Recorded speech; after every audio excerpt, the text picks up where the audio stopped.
Good morning. Good morning, Dr. Behling. Good morning.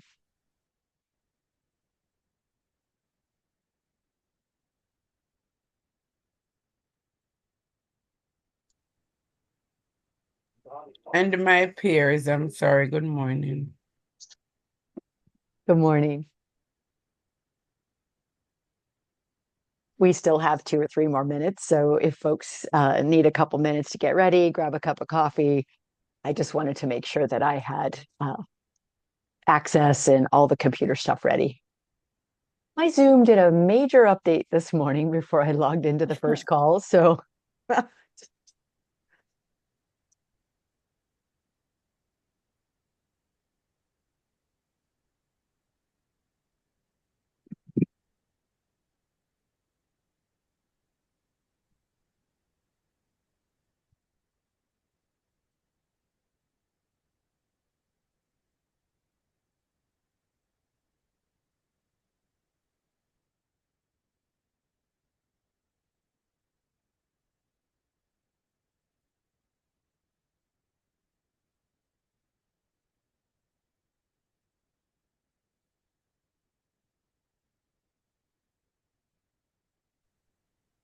give just a couple more minutes for folks to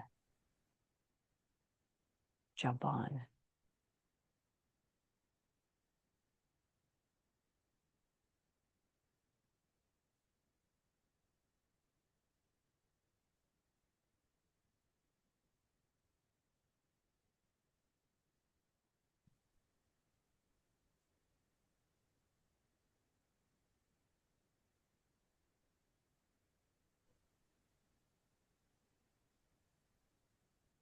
Well, good morning, Dr. Quixie.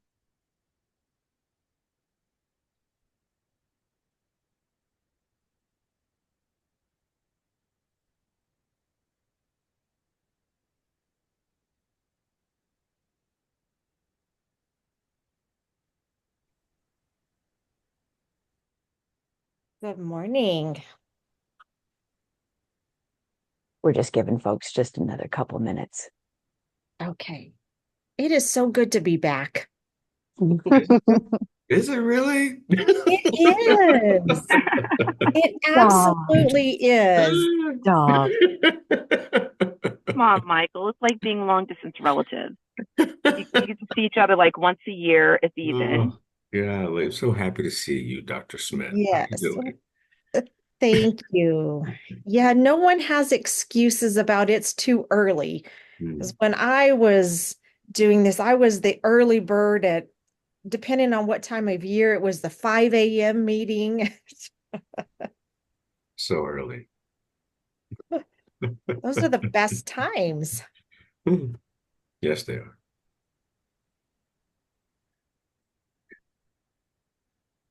So maybe the team doesn't realize that, but before lab, we have other small groups that happen even earlier than this. So what Dr. Quixie is mentioning is we've already had a couple calls before we step into this. So if any of you say this call is too early, oh, there's a whole couple groups that go before you.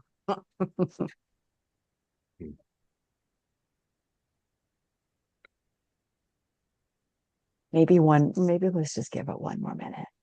Okay.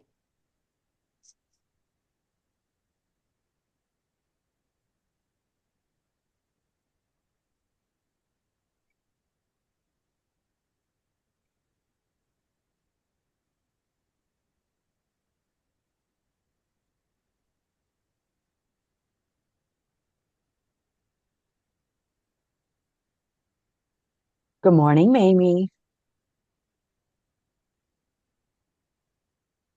Good morning. Sorry, I forgot about the time change. I'm in Utah, and I woke up and I thought, oh no, I don't have that excuse. So sorry. It's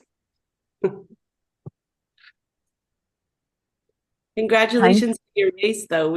My daughter's sister-in-law ran the race too, and so I told her to look for you and 50,000 people. And 2 million spectators. Yeah. Congratulations. Thank you. So I was just telling Michael, 2 million spectators, 55,000 runners across 5 boroughs of New York. And my amazing husband, Tim, found me 3 times on the race, 3 times on the course. He literally was able to see me and wave. And Oh, he took subways across bridge. I mean, it was crazy. Oh my word. But That's wonderful. That's amazing. That's my husband. What great support. He says, I will do all of that as long as you don't ever make me run a marathon. So that's our deal. That's our deal. I liked it. All right. Well, the weather is changing. It is getting super close to Thanksgiving, and that means Christmas and New Year's is just around the corner. So we have a couple more of these calls. We have this one, and then we have the one in December, and then we'll be wrapping up 2024, which in some ways has just been, in some ways, an amazing year, in some ways, a sad year, a struggle year. Like it's been a year, should I say, in so many ways, right? Some very high highs and some very low lows. But at the end of it, here we are, about ready to go into Thanksgiving. And I want to remind each of us that if you don't have a practice of thankfulness, I want to record this. So give me a second.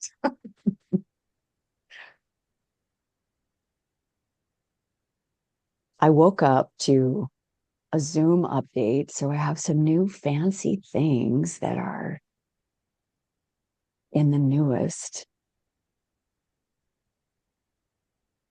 It says that I'm recording already.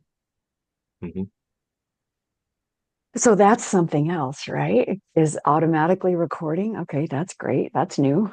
I guess I did something right. But what I was saying was, if you don't already have a practice of thankfulness, I want to encourage you to do that. And what I mean by that, that doesn't mean that I'm asking you guys to all start journaling or having a heavy meditation practice, but it is simply a practice that every day, whether it's how you wake up in the morning or how you go to bed at night, but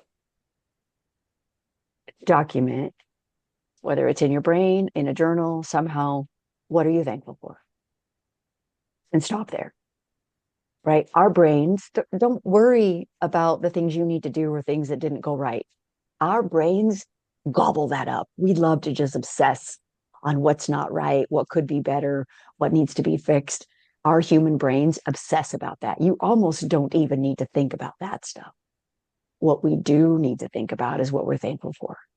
So I want to encourage you, especially while you're in this program, you have to remind your brain, which in essence translates that to your body, of what you're thankful for. When you have that practice every single day, it helps your brain from stopping to over focus on what is not right. The chapter you didn't get written, the approval you didn't get, the articles you weren't able to download, the stuff that's going on in your personal life, your family life, your work life. Your brain just wants to think about that all the time. If you remind your brain that good things are still happening, and some days, I'm going to be honest, there's some days in my life that the only thing I could say was, I'm grateful for my health. I'm grateful that I'm a mom of beautiful children. I'm grateful for my parents. And at that point, I had to stop because everything else was a dumpster fire. But those things I could be grateful for every day. And to remind myself that I am blessed. Some people can't always say I have my health. Some people don't always have their children or their parents or whatever that might be.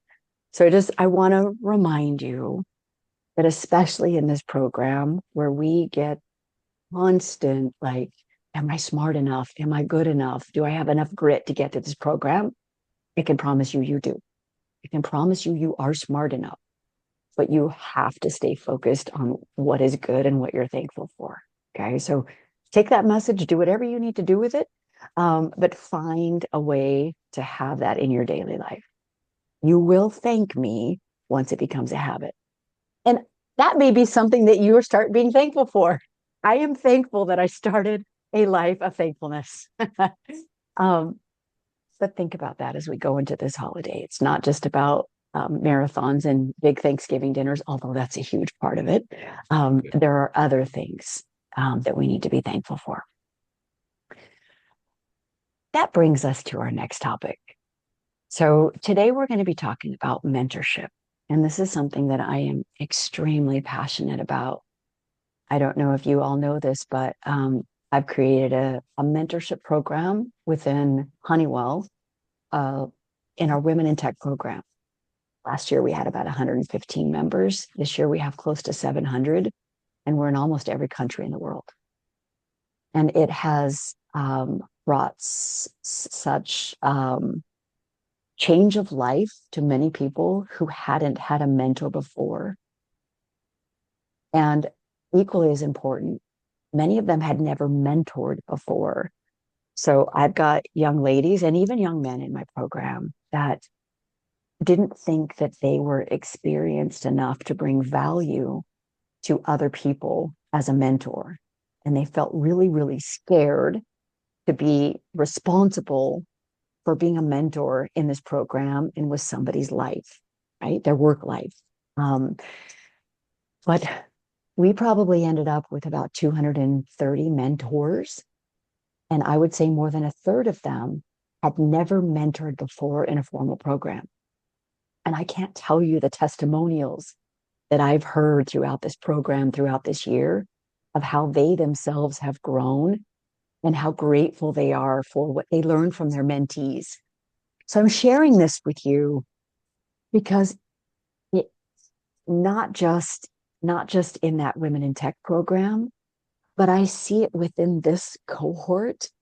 And that has been what has changed in the number of graduates, not only just the number of graduates that come out of this particular cohort, but more importantly, the journey has been significantly better for those that have graduated because they went through not alone. They went through with peers, people they were mentoring, and they were also receiving mentorship from students that had gone before them.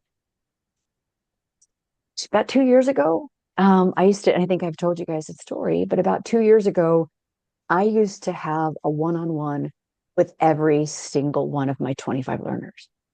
So every 30 minutes, I had another one-on-one with another student.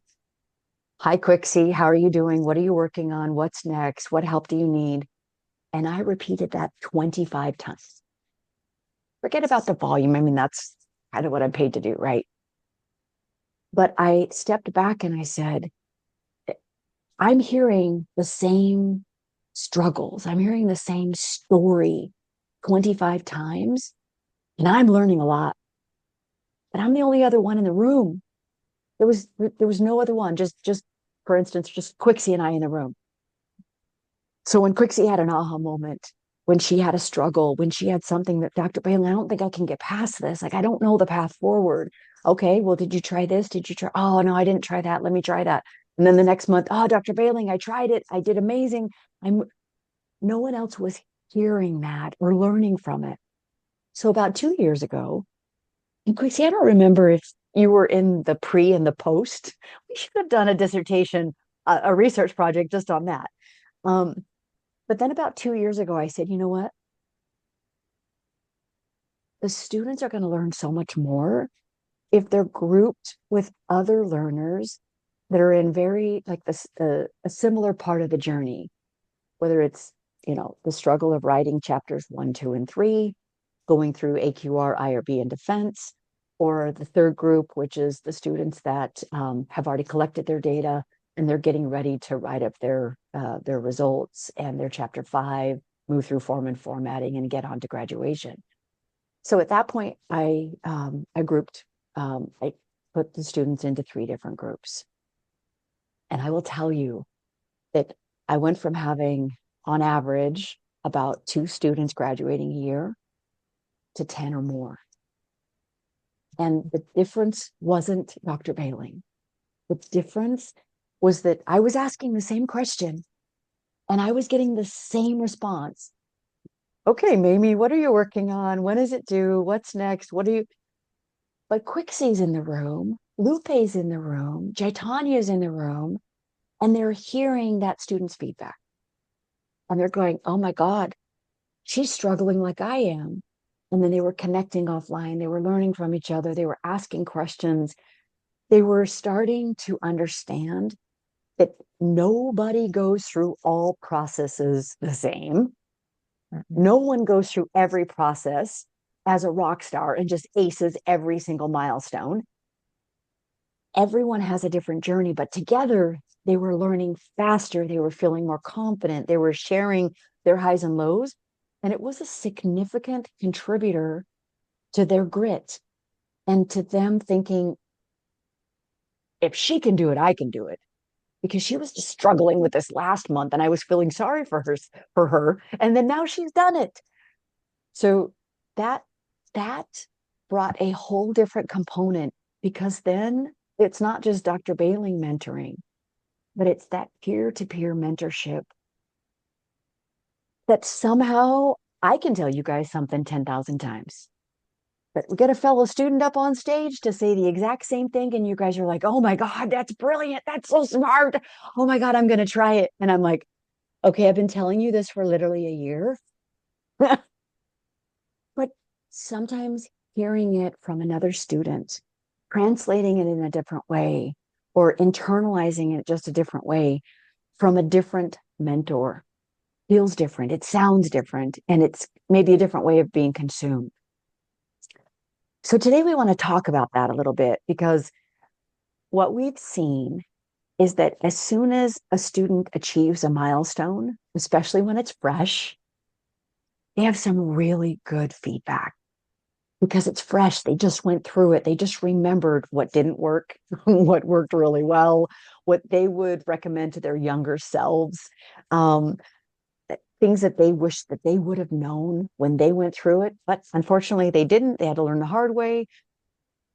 But those students, let's say they just got done with AQR level 2, they are the expert in this room because they have the most relevant recent experience of going through it as a student.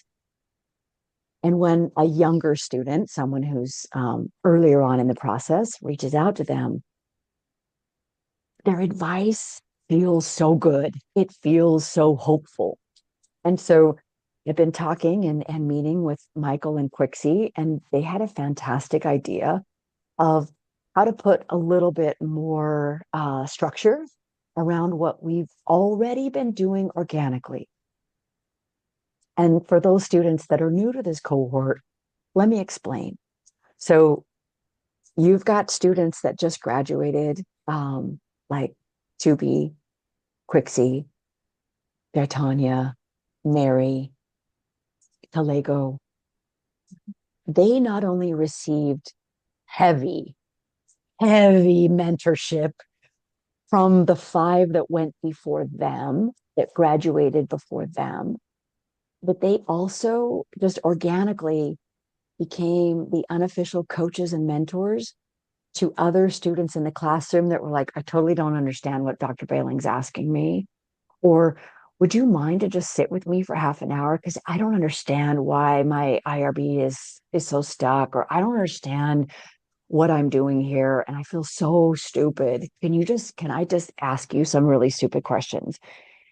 And so Quixie and her group not only were receiving coaching from the group before, they were swiveling their dissertation chair, and they were also bringing up those coming right behind them, like Michael, like Karen, like Courtney, like America, and so forth.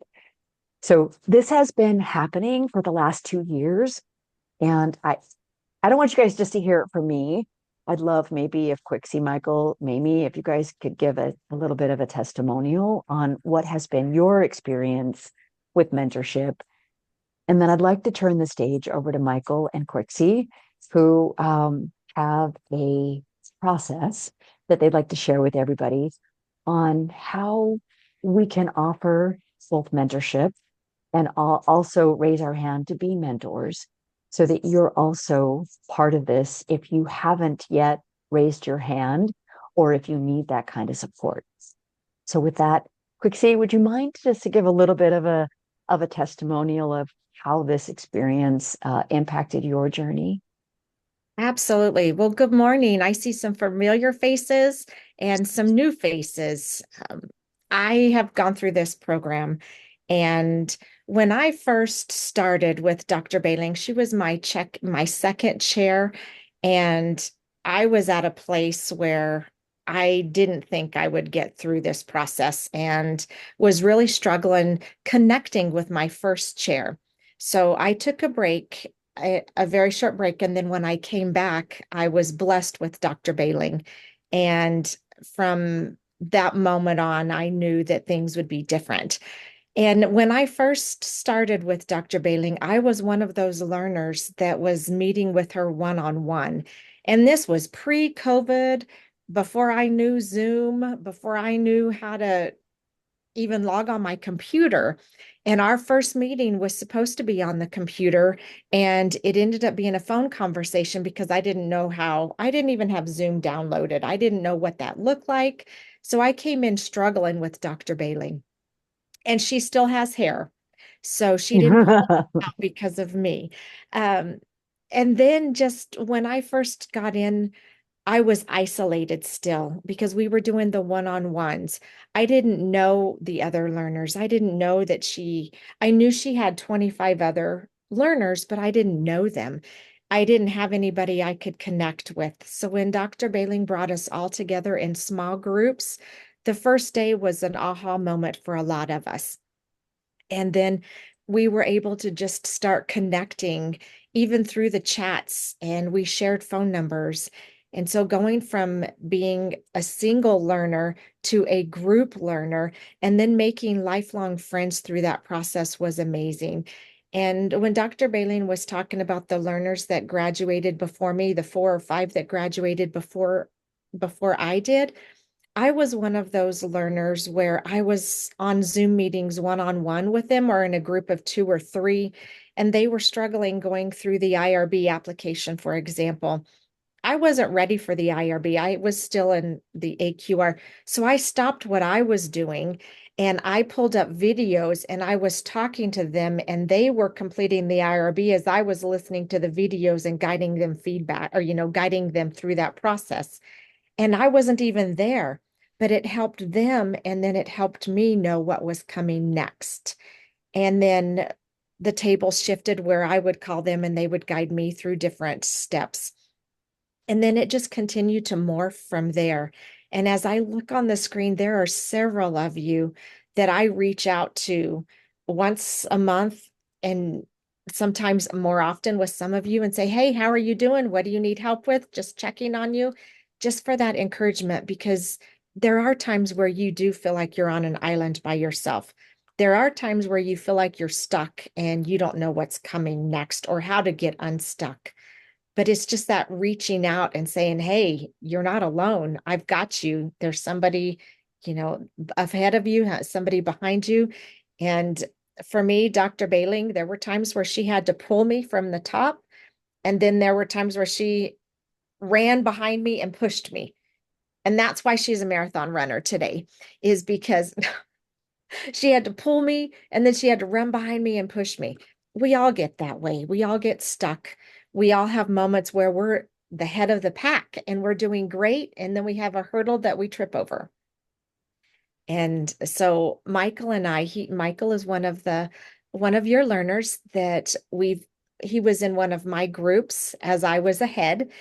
And we've just stayed in contact, and he'll call me, he'll send me a text message. So there was one evening where we were just talking. I think, Michael, we were on that call for almost 3 hours, and we were just talking about what do we do next? And where am I at? How do I move forward? And I'm not the only one. What about if we do? And so with that, if we do, that epiphany, we created a PowerPoint that we are going to share with you about some of the things that we have done together and some of the things that I've done with other learners in this group, just to help you so you don't get stuck. That 2% that Dr. Behling talks about of graduates, when you are in the 2%, it is like nothing else. It is like nothing else. It is really life-changing. And not so much life-changing. It can be life-changing in the world of your jobs and your careers, but it's life-changing for you as a person, knowing what you went through and no one else understands in the family, knowing all of the tears that were shed behind closed doors, knowing all the screams in the pillows, knowing all of the jumping up and downs because you did it, you finally understood something. And so we want to just continue to foster that so you can celebrate together and you can cry together, you can vent together, you can have thinking partners together, and you can succeed together. And when I walked across the stage, I walked across with 5. There were 5 of us, and they're lifelong friends. And we talk on a regular basis. So the people that you're with will be your lifelong friends. And they know what you've been through, and not just through the dissertation journey, but the life journey, because life happens. And when you get in a moment where life happens, you share it with the person that you've connected with. When you go on great vacations, like Josh did this summer, you connect and you share with your people. And so this is just more of supporting you as a learner, but also supporting you as a person and as a friend. Michael, is there anything that you want to add before we jump into our PowerPoint? No, I think you pretty much summed it up. I mean, for the most significant part of this for me is when again when we were on the phone and we were talking for that bit of time and we had that aha moment. I said, okay, well, and we said, okay, let's put a process behind this. I think other people could really benefit from this if it's presented in a way that we put something behind it that people can actually follow. If anyone of y'all know me, my mind operates off process, right? So if there's not a process to something, I'm just not going to understand or get it. But I think it's something that could be very beneficial because again, as we discussed and we'll talk about during the PowerPoint, most of the time when Dr. Behling speaks, he speaks from such a high level that it's hard for us to grasp because we're not there yet. Right. But someone else can communicate it to you in layman's terms where you understand and you can get the information and really move fast with it. I've spent most of my time thinking about what the heck it was that Dr. Behling was talking about. Right. So, and with no ailment to her, but she just communicates at such a high level. So being able to break that down and Quixie being able to break that information down for me was pivotal because it gave it to me where I could understand and take it and move forward. So I think a lot of people are going to benefit from this, and it's going to cut down that process time for people in half, right? So without further ado. All right, I will share my screen.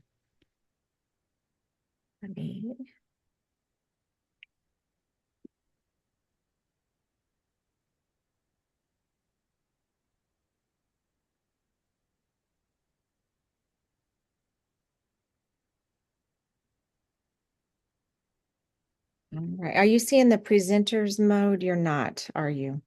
No, we're seeing no section. Yeah. Practice when you get ready for AQR on this. You have to practice. And Lisa.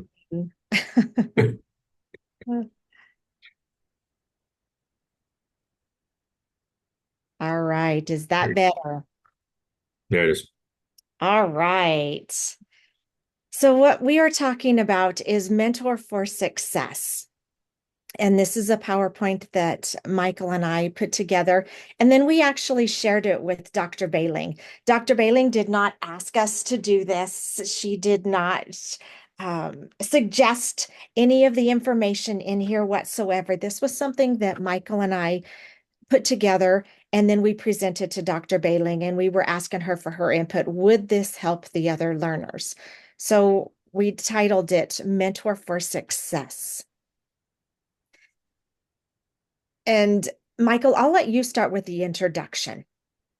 Yes, of course. Doctoral learners will struggle from time to time, as we all do. We feel isolated. Our experiences are unclear. Feedback, which can lead to confusion and frustration. What we want learners to know, they are not alone, and we are here to help them by providing support along their journey. And as we go through this, I just want you to think about how many of you have felt isolated. How many of you have felt frustrated? And how many of you have felt confused?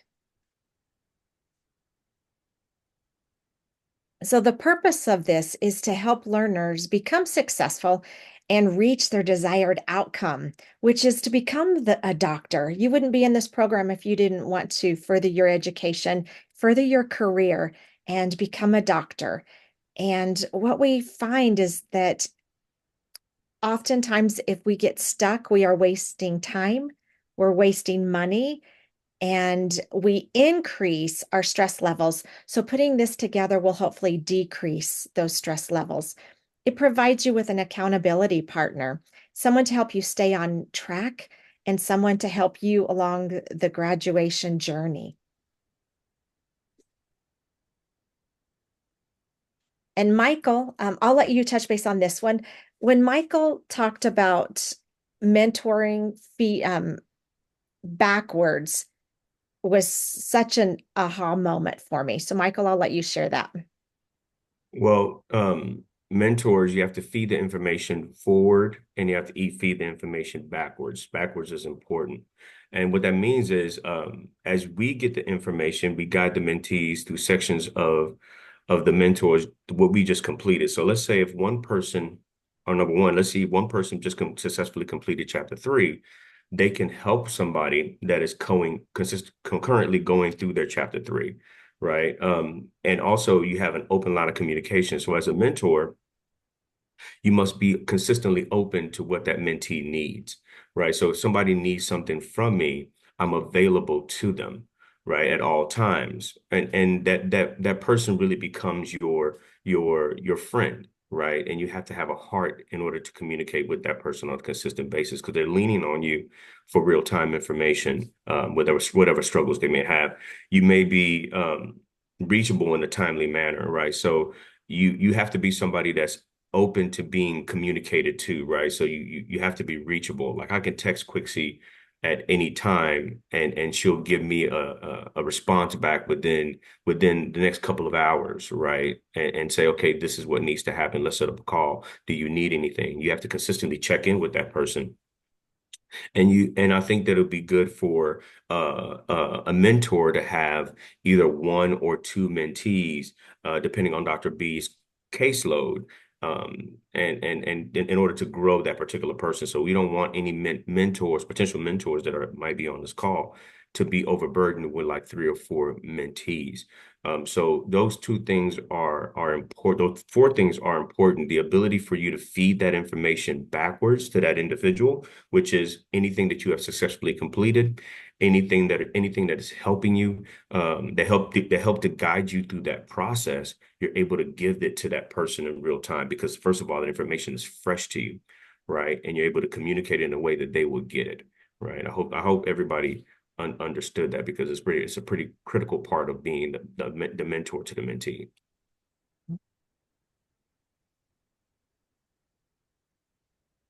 Suggestion? Go ahead, Michael. No, go ahead. I was reading. I was just going to say the suggestions, this is just suggestions. As we are putting this together, there are going to be things that we have to tweak, of course. So this is just suggestions, is that the mentors are not too far removed from the program.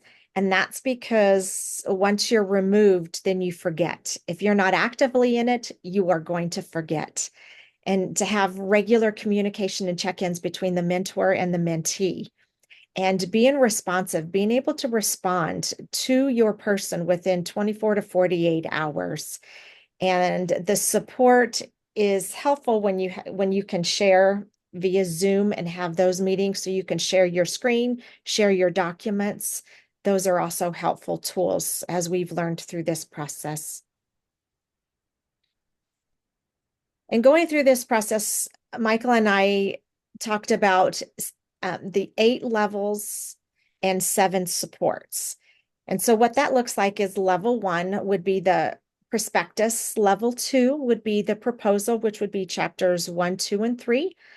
Level 3 would be the proposal defense, the AQR level 2. Level 4 is the IRB review. Level 5 is the dissertation, the chapters 1 through 5, when you think you're almost done. And then you hit level 6, which is the defense call, and you get really excited. And then level 7 was my dreaded one, form and format. When you're done and yet you're not, your manuscript is not ready. And then 8, the dean's signature. So level 1, we just took it and broke it down just a little bit. So level 1 for the mentors, they would be providing support in the following areas. And just the caveat, this can be in addition to or not as much. It depends on what the mentee needs and how that relationship is built. So it's all things Dr. B. You are not going to be successful in this program if you do not follow Dr. B's guidance and her feedback and her leadership. That's just a given. She's here for a reason. So all things Dr. B. Being able to write your ISPs and align them with your Monday messages and Sunday recaps. And in order to do that, that's kind of difficult if you don't know what that means, but just having a thinking partner to assist along the ways and helping you identify what a content expert means, reviewing the dissertation template and understanding the what's next and being able to plan ahead. If you don't have a mentor who's walked in those footsteps, then it's really hard to plan ahead when you don't know what's coming. Can I add a little bit to that too? I mean, all of those important steps are extremely important, right? Because as you go through the program, and I'm new to the program, right? Everything that Quixie just stated, 1 through 5, if you have someone that's supporting you through that and guiding you through what that means, it makes it easier for you to hit those milestones and hit them more effectively. It's like running, right? If you have I just explained this to somebody, running is like dancing. You don't dance stiff. Somebody has to teach you sometimes how to dance, right? So if you're able to have someone walk you through all of these steps effectively, you can get to the finish line. Your miles won't be as difficult, in other words, right? So I thought I had that too. Thank you.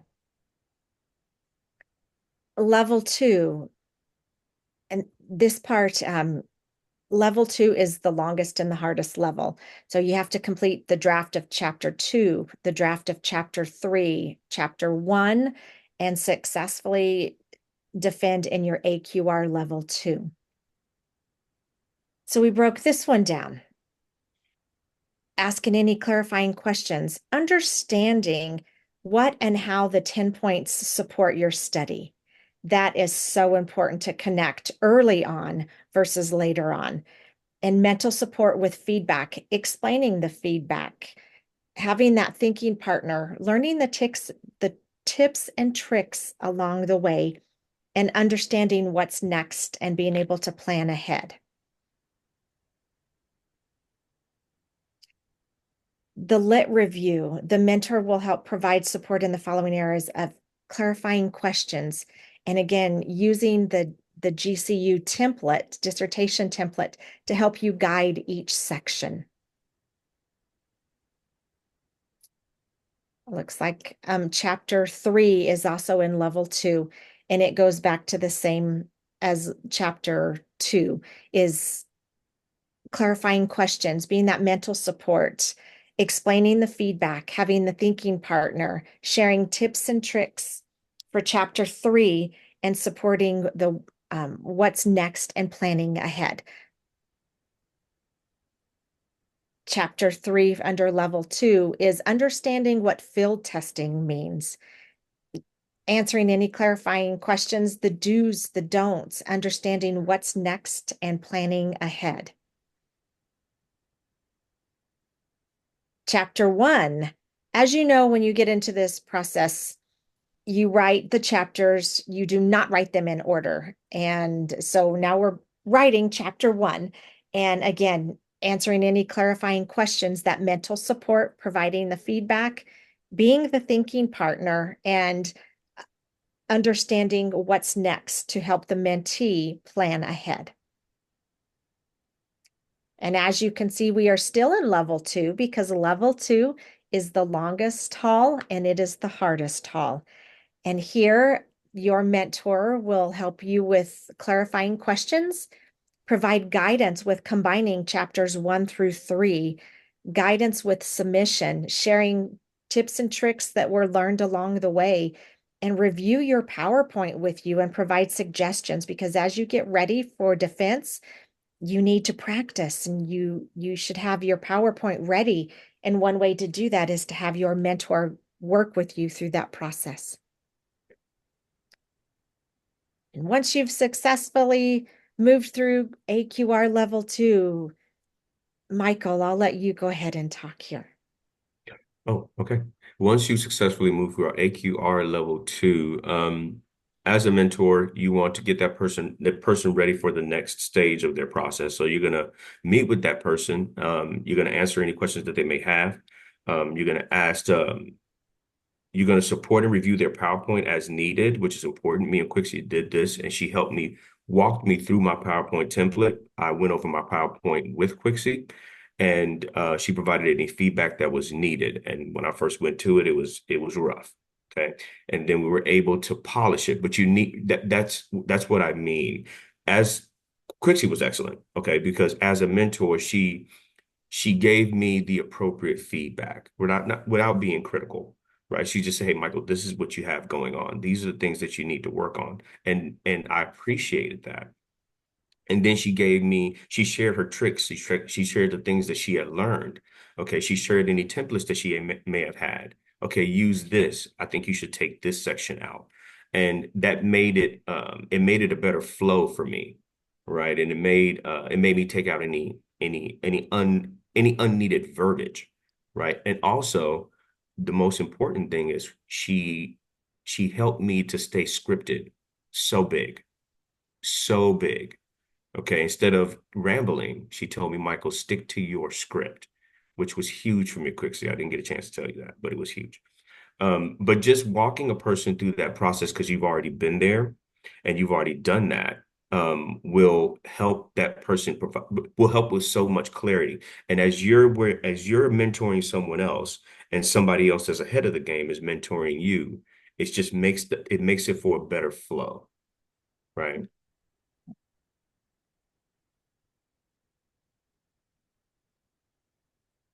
Level 4, IRB. Your mentor helps you, again, I can't say this enough, clarifying questions. You will have questions. You need tips and tricks with the readability. The readability can be difficult as you're going through the IRB process and not understanding what that means or how can I get past that.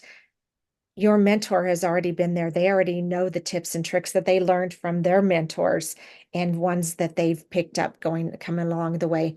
Understanding that you have to have your CITA training certificates up to date, and then being able to plan what's next. So when your manuscript is in the IRB, what do you do? What do you work on? How many of you have completed a chapter and you're like, now what's next? When it's under review, do you wait your 2 weeks while Dr. Behling has your document, or can you move forward? So you move forward, but what do you move forward on? Having a mentor will help guide you in understanding what that looks like. Level 5 is chapter 4. Chapter 4 can be tricky. Chapter 4 can be hard. Your mentor can help you with those, again, clarifying questions, tips and tricks on sorting. What is the data telling you? Understanding how to use the data to really answer your research questions. and then being able to put it all together and identify what's next. Then you jump into chapter 5, and you hear this, and if you haven't, you will hear this. Chapter 5 is the easiest chapter. You can write it in a weekend. Now, if you are Dr. Behling, you can write it in a weekend. If you are Dr. Smith, you can write it in a month. So just depends on who you are and how you put it together, but needing that mentor. So chapter 5, it is the easiest chapter, but it can also be the hardest. You are at the finish line. You have not gotten your second wind yet. And you hear it's easy to write, but then when you sit down, you've got writer's block. What do you do when you've got writer's block? You call your mentor. Your mentors are your biggest cheerleaders. They're going to encourage you. They're going to help you. They're going to share tips and tricks along the way that they've learned to get you through that writer's block so that you can get your second wind and that you can finish chapter 5 in a short amount of time. And putting it all together, merging all 5 chapters into one document. When you do that, your table of contents messed up. When you did that, your tables, their formatting shifted. What do? You call your mentor. They can help you get back on track with your form and formatting and putting it all together. And as you're doing that, you're preparing for your level 5 and your defense call. This is the most exciting part. For me, is just being able to share. At that point, you are the expert. But how do you share that you're the expert? You're preparing and you're getting ready for your defense call. You have to practice your PowerPoint again. You need suggestions. Does it look okay? Am I sounding okay? Practice with your partner and share again, going back to those tips and tricks. You have too many words on one page. Let's shorten it up, and being able to plan after that, what's next? Which takes you to level 7. Level 7 is the form and formatting. This can be difficult, and not understanding why it's difficult when things are not aligning, or going through your manuscript and thinking that you've used your references and you haven't, or you have a reference that you used that you didn't cite. And then when you get to the table of contents, some of it's bold, some of it's not. It's not formatted. You have a sentence in there when you should have a title. And just being able to put those all together, you will struggle with this piece if you do not reach out to someone who has gone before you. They've got the tips and they've got the tricks to guide you through that process. Don't get stuck and don't struggle. And then guiding you through the ProQuest submission, and then understanding what's next. Because you're not at the finish line yet. You still have a hurdle to jump. And you are now at the dean's read. What do you do when your paper's on the dean's desk? You're still working on form and formatting. You're working on getting it publish ready. When you are finished, you will have a published manuscript. You will not only be a doctor, not only be an expert in your field, but you will also be an author. And celebration comes. Don't forget to celebrate. So now that we've kind of gone through some of that, I just wanted to touch base on some of the rules and responsibilities for a mentor. The rules and responsibilities, and these are just a few as we're going through this process, that you will respond within 48 hours, that you will connect and check in regularly. You will offer those guidance and upcoming milestones, that you will share resources from the DC network, because those are difficult to find if you don't know where to find them or where to look. You'll provide time management and self-care guidance, which is super, super important. I don't think we talk about self-care enough, especially going through this process. You'll be able to explain the feedback from from Dr. Behling, the chair, from your content expert, from your methodologist. Because sometimes when we get feedback, it's like, what are they saying? What does that mean? And you'll be able to share lessons learned and be able to help them achieve their milestones. And when do you become a mentor? A mentor would be the 6 a.m. Saturday group. A mentor would be someone who has gone through the AQR level 2 or is in IRB or beyond. Because as we know, Dr. Behling gets learners in all phases of the doctoral journey. The rules and responsibilities of the mentee would be reaching out before each submission or each major deliverable, having somebody just take eyes on your deliverable, connect and check in regularly. As the mentor, it is not just the responsibility of the mentor to reach out. It's also the responsibility of the mentee to reach out and staying connected. Seek and accept guidance. That's the hard part for some people because as you're receiving feedback, be able to accept it and know that no one is here for an I got you moment. It is here to really support you. And sometimes communication gaps will cause us to be offended when we get feedback. But you have to have thick skin as you go through this process because your feedback is going to sting sometimes, and being able to accept the guidance to overcome those milestones. Quixie, do me a favor. Pause there Yes. for just a minute. Go back to the previous slide. So for folks, so for the rest of the folks that are on the call, I want to emphasize this because it is so important. So those of you that are not in the 6 a.m. group, so that means you haven't gone through AQR, you haven't gone through IRB, you haven't defended yet. The first thing that I'm going to ask you when you submit to pre-AQR, I'm going to ask you, have you reached out to your peers? Have you reached out to Michael? Have you reached out to Lupe? Have you reached out to Mamie or Raquel? And I would say oftentimes students in their heads, they're like, I don't need nobody's help.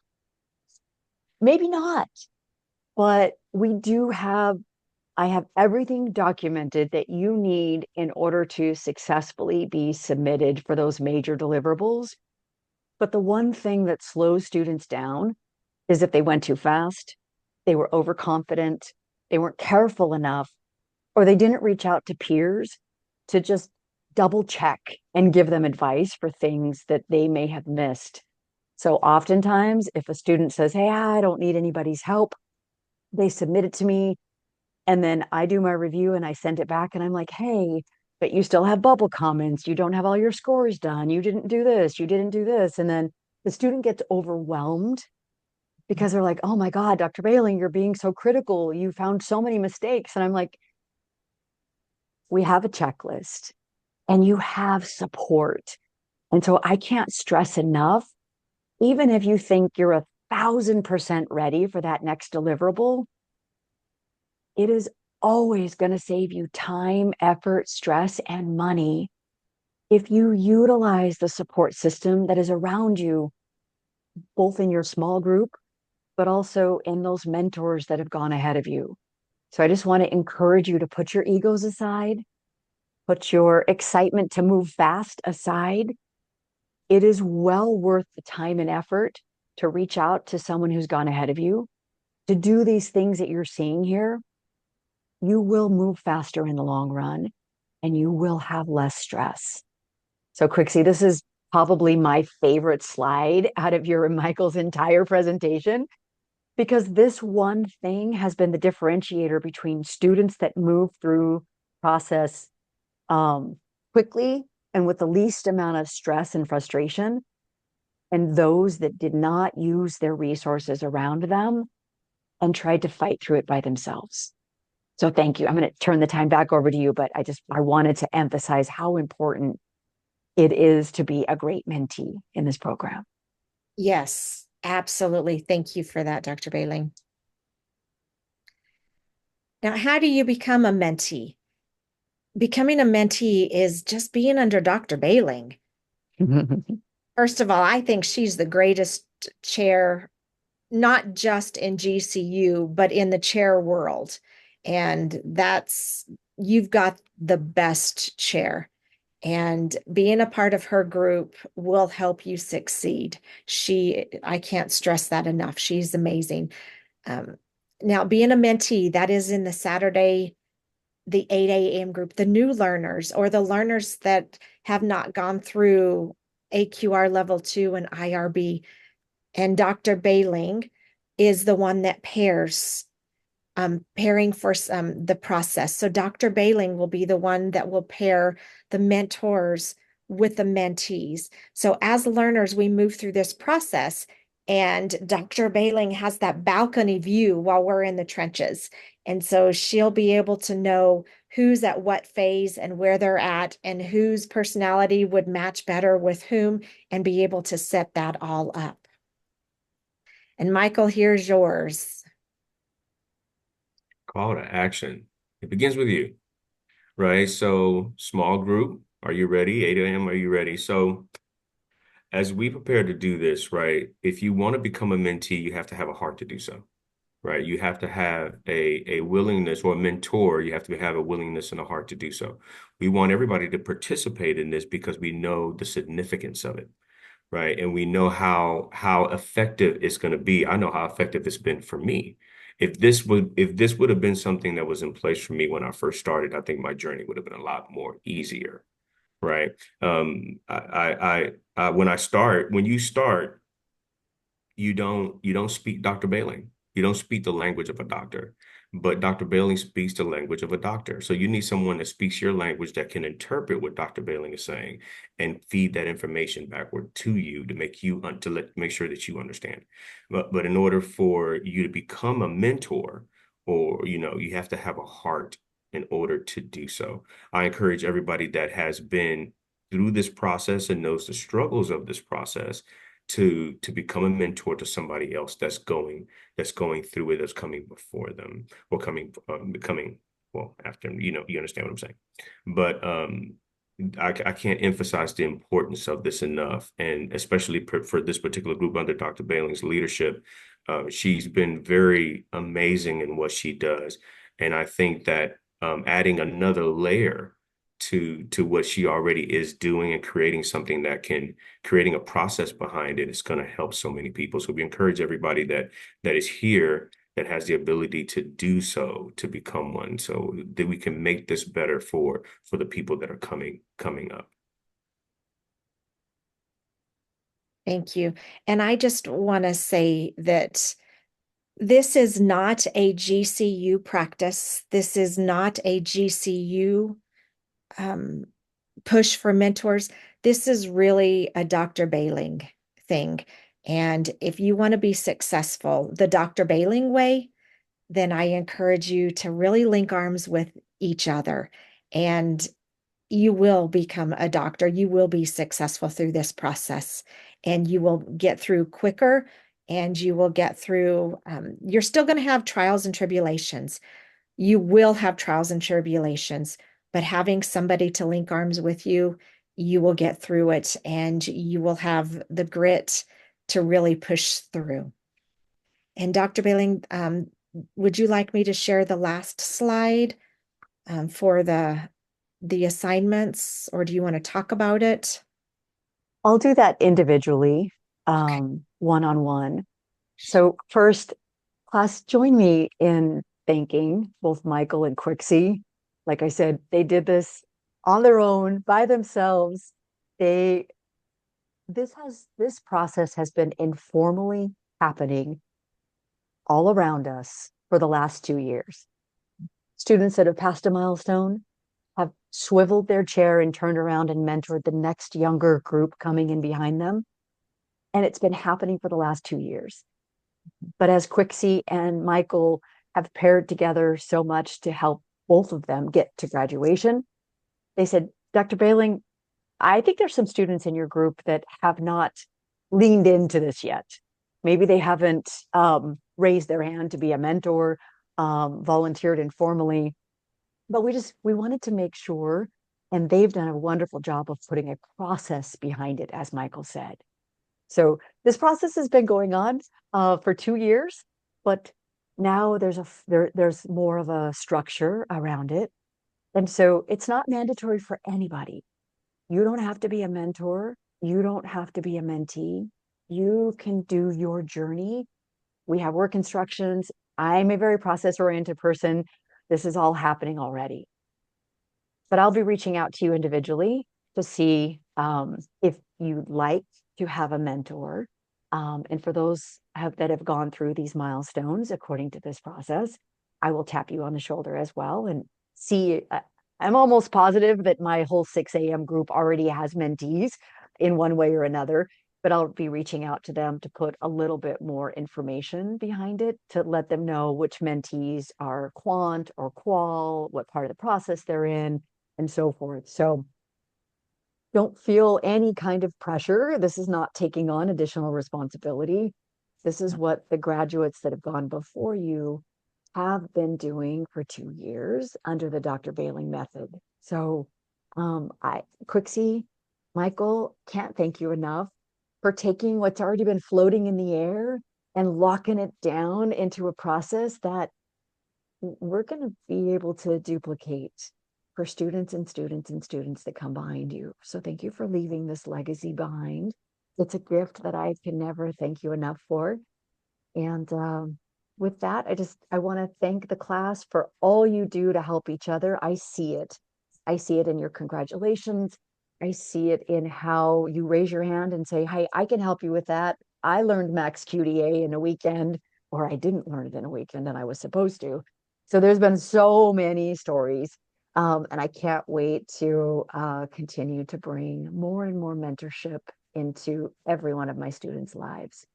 So bless you all. Don't remember, start a life of gratitude and thankfulness. And I will see you guys next month. Bye, everybody. Bye. Amazing.